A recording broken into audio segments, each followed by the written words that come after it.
Hello everyone, आज हम बात करने वाले हैं 71st बीपीएससी प्रीलिम्स के बारे में। तो जैसा कि ऑल ऑफ़ यू नो कि 13 सितंबर को एग्ज़ाम हो रहा है, तो हमारे पास 10 डेज से भी कम दिन बाकी हैं। तो इसमें हमें क्या करना चाहिए और किस तरीके से हमें अपना रूटीन रखना चाहिए और क्या स्ट्रैटेजी अपनानी चाहिए कि सारी चीज़ें जो हमने पढ़ रखा है वो कवर भी हो जाए।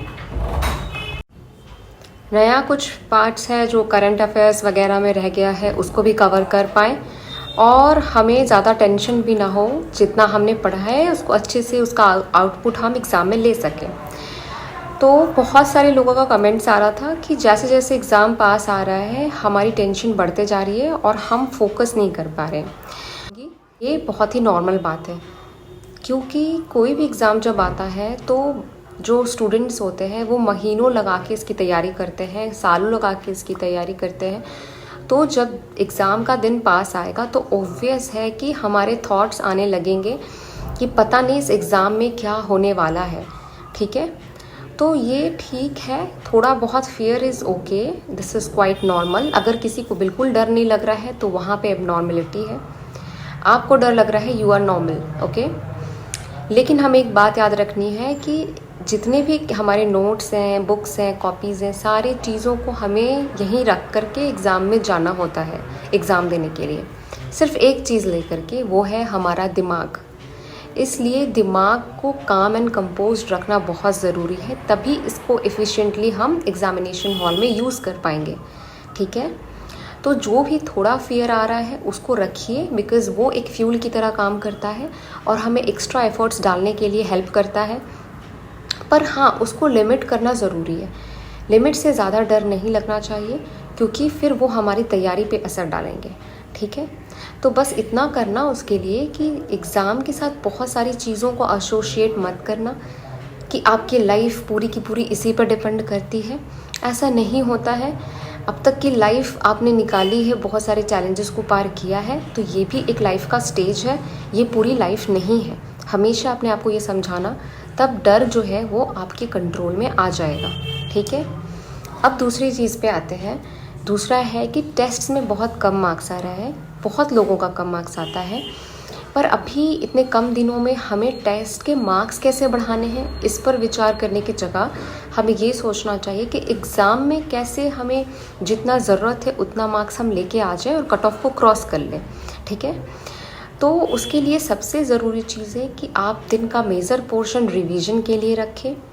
ठीक है, फिर शाम वाला जो हिस्सा होता है वहाँ पे आप कुछ एक्स्ट्रा एडिशन कर सकते हैं, बिकॉज़ आपको तब तक अश्योर हो जाएगा कि जो जो चीज़ें बहुत इंपॉर्टेंट है वो मैंने कवर कर ली हैं ऑलरेडी। अब हम थोड़ा एडिशन की तरफ जाते हैं। ठीक है, जो जो चीज़ें आपको टफ़ लगती हैं, क्योंकि ये इंडिविजुअल टू इंडिविजुअल डिफ़र करता है, तो इसलिए जो जो चीज़ें आपको टफ़ लगती हैं उनको आप मॉर्निंग स्लॉट में रखिए।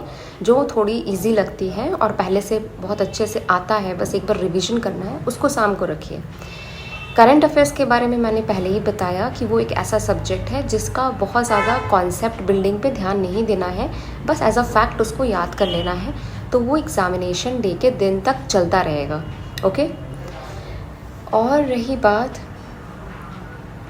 कि टेस्ट की, तो टेस्ट का ज़्यादा टेंशन इसलिए मत लो क्योंकि टेस्ट का सोल पर्पस मार्क्स ज़्यादा लाना नहीं होता है। इसका बहुत एक मल्टीपल बेनिफिट्स होता है। उस 2 घंटे के टाइम के अंदर आप कैसे अपने दिमाग को यूज़ करके तुक्का लगाते हैं, अटेम्प्ट्स करते हैं, और किस तरीके से आप जो आपने पढ़ रखा है उसको रिकॉल करते हैं। आपको साथ ही साथ ये भी आइडिया लग जाता है कि कितना अटेम्प्ट आप लेंगे कि आपका मार्क्स में से नेगेटिव सब्ट्रैक्ट करने के बाद एक अच्छा रेंज आए। कितना नेगेटिव जा रहा है आपका, आपको पता चलेगा। उससे आप आइडिया लगा पाएंगे कि मुझे तुक्का कितना लगाना है और कितना नहीं लगाना है, कितना रिस्क मैं ले सकता हूँ। तो बहुत सारी चीज़ों का पता चलता है टेस्ट से, इसलिए टेस्ट का सोल पर्पस मार्क्स मत मान के चलिए। ओके, जब भी आप पढ़ाई करें तो बहुत लंबे समय के लिए लगातार बैठ के पढ़ाई मत करें। 2-3 घंटे के लिए लगातार मत पढ़ाई करें, बिकॉज़ अगर ऐसा लंबा स्लॉट आप बनाएंगे ना, तो फिर एक बार ब्रेक लेंगे तो आपको वापस आके पढ़ने का मन नहीं करेगा। इसलिए छोटा छोटा ब्रेक लेते रहें बीच में, और ये ब्रेक ऐसा होना चाहिए कि जब आप इसमें 5-10 मिनट के लिए उठे पढ़ाई से, तो आप कुछ ऐसा काम करें जिससे आपको रिफ़्रेश फील हो। आप सोशल मीडिया ले करके अगर आप स्क्रॉल करने लग जाएंगे तब आप एग्जॉस्ट हो जाएंगे, ठीक है। क्योंकि सोशल मीडिया में स्पेशली रील्स की ये खासियत होती है कि बहुत कम समय में बहुत सारा इन्फॉर्मेशन जो कि अननेसेसरी होता है वो हमारे दिमाग में भर देता है। और अभी हमें ऐसा बिल्कुल भी नहीं करना है, बिकॉज इससे एग्जॉस्ट हो जाता है हमारा दिमाग, और जो ज़रूरी इन्फॉर्मेशन उसको अपने पास रखना होता है वहाँ फिर कटौती हो जाती है। इसलिए ऐसा मत करना, ओके। हाँ, मैं तुमको कम्प्लीटली इसको बैन करने के लिए नहीं कह रही हूँ, बिकॉज़ आज के युग में ऐसा पॉसिबल नहीं हो पाएगा कि हम सोशल मीडिया को कम्प्लीटली हटाएं। पर कोशिश करना कि एक बार मेजर चंक कर लो उस डे का, रूटीन का, उसके बाद तुम जाकर के सोशल मीडिया में एंटर करो, okay. The next thing is कि हमें कंपेयर नहीं करना है अपने प्रिपरेशन का किसी और के प्रिपरेशन के साथ, क्योंकि जैसे जैसे एग्ज़ाम पास आने लगता है हमारा सेल्फ़ कॉन्फिडेंस डगमगाना शुरू हो जाता है, और हम क्या करते हैं, उसने कौन से करंट अफेयर्स की मैगज़ीन पढ़ी, मैंने कौन सी पढ़ी, किस में ज़्यादा अच्छा होगा, किससे क्वेश्चन आएगा, सब कुछ सोचने लग जाते हैं। तो ये सब नहीं करना। जो चीज़ तुमने पढ़ी है उसी में स्टक रहो और उसी पर फोकस करो, उसी को बार बार रिवाइज़ करो, ओके। वो इनफ है। एट लास्ट हमें सिर्फ इतना सोचना है कि हमारा काम है कि जो कंट्रोलेबल पार्ट है वहाँ पर मेहनत करें, और जो नॉन कंट्रोलेबल पार्ट है, जो कि जैसे कैसा एग्ज़ाम आएगा, कैसा एग्ज़ाम का पेपर आएगा, कैसा हमारा उस दिन का लक होगा, वगैरह वगैरह वगैरह, ये सब हमारे कंट्रोल से बाहर है। हमारे कंट्रोल में सिर्फ इतना है कि हम कितना पढ़ के जा सकते हैं, हम कितना मेहनत कर सकते हैं, हम कितना अपने ऊपर ट्रस्ट कर सकते हैं, बस ये चीज़ हमारे ऊपर है। तो वही चीज़ों पर फोकस करो और उन्हीं को बेहतर बनाने की कोशिश करो, वहाँ से ही काम होता है, ओके। तो अपने आप को थोड़ा इधर उधर की चीज़ों से हटाओ और ख़ुद पर भरोसा जमाओ। अब तक की लाइफ में जो भी चीज़ों, देखो तुमको ज़्यादा बेहतर पता है कि अब तक की लाइफ में तुमने क्या क्या चैलेंजेस फेस किए और उसको किस तरीके से तुमने पार किया है। तो जब भी मुझे डर लगता है तो मैं क्या करती हूँ, और मैं यही आपको भी सजेस्ट करूँगी कि जब भी आपको अपने ऊपर डाउट हो ना, तो आप उन हर सिचुएशंस को याद करिए लाइफ का, जब आपने कुछ अपने ऊपर भरोसा लेकर के काम किया था तो वो वहाँ पे आप सक्सेसफुल हुए थे। तो बस उन्हीं चीज़ों को याद करिए, रिकॉल करिए और अपने आप पर अपना ट्रस्ट बढ़ाइए।